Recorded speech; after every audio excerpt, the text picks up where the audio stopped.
अस्सलाम वालेकुम व्यूअर्स, मैं हूं हर्बलिस्ट मोहम्मद इसहाक फर्रुख। आज भी एक फीमेल कह रही थी, पूछ रही थी कि डॉक्टर साहब दूध पीना चाहिए। तो आज आप एक बहुत बड़े पॉइंट की बात बताता हूं लॉजिक के साथ। अगर आप समझ गए तो खुद ही फैसला कर लीजिएगा कि क्या दूध पीना चाहिए या नहीं पीना चाहिए। जैसे ही हम सुन ले आप, जैसे ही हम दूध पीते हैं तो जब हमारे मैदे में दूध जाता है तो फौरी तौर पर एसिड रिफ्लक्स होता है, यानी कि वहां पर तेजाबियत पैदा होती है। जब तेजाबियत पैदा होती है तो आपका जिस्म कभी भी बॉडी के अंदर एसिडिटी नहीं चाहेगा, कभी नहीं चाहेगा।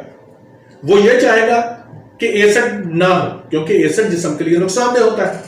जब एसिडिटी पैदा होती है तो आपका जिस्म फौरी तौर पर उसको न्यूट्रलाइज करने के लिए, उसको अल्कलाइन करने के लिए, उसकी एसिडिटी को खत्म करने के लिए फौरी तौर पर कोशिश करता है। अब जब कोशिश करता है तो एसिड को अल्कलाइन करने के लिए किस चीज की जरूरत होती है? कैल्शियम की। अब उसे कैल्शियम चाहिए होगा, वो फौरी तौर पर वहां पर कैल्शियम पैदा करेगा। अब कैल्शियम कहां से लेके आएगा? वो सुने, जरा गौर से सुन लीजिएगा। ये लॉजिक की बात कर रहा हूं, आपको पॉइंट की बात करने लगा हूं। अगर समझ में आ गई तो तब पता चलेगा कि मैं जो दूध मना करता हूं वो क्यों मना करता हूं।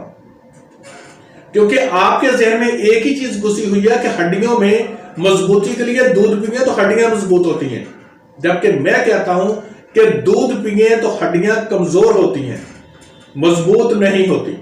अब सुनिए अगली बात कि जब वहां पर एसिड को अल्कलाइन करने के लिए कैल्शियम चाहिए होता है तो वो कैल्शियम आपके 3 जगहों पर जिस्म में है। सबसे ज्यादा हड्डियों में, नंबर 2 आपके दांतों में, नंबर 3 एक और जगह पर होता है सेल्स के अंदर। हड्डियों के अंदर और दांतों के अंदर जो कैल्शियम है वो 99% आपका इन 2 जगहों पर कैल्शियम पड़ा हुआ है जिस्म के अंदर, और 1% कैल्शियम जो है वो आपके कहां पर है? सेल के अंदर। अब बॉडी को फौरी तौर पर जो कैल्शियम चाहिए, क्या वो हड्डी से निकालेगा या दांत से निकालेगा?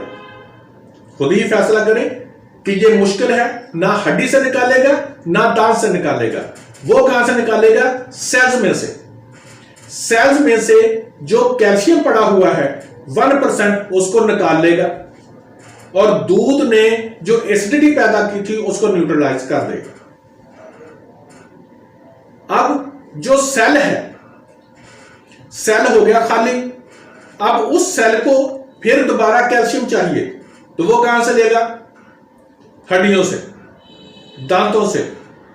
ऐसे लोगों का हड्डियों के अंदर कैल्शियम का भी पूरा नहीं होता, क्योंकि दूध पीते रहेंगे, हड्डियों में से निकलता रहेगा। दांत भुरभुरे हो जाते हैं, उनके टूटना शुरू हो जाते हैं, क्योंकि दांतों के अंदर से भी कैल्शियम निकलता रहता है। तो आप बजाते खुद फैसला कर लें कि जो दूध का कैल्शियम था वो तो एसिड बन गया था, वो तो किसी काम ना आया, और जो बॉडी के अंदर कैल्शियम पड़ा हुआ था वो कहां खर्च हुआ? दूध पीने वाले शख्स का कभी भी कैल्शियम पूरा नहीं होता। मेरी जुबान पर एतमाद नहीं तो मार्क डेवस की रिसर्च पढ़ के देख लें। Thank you so much.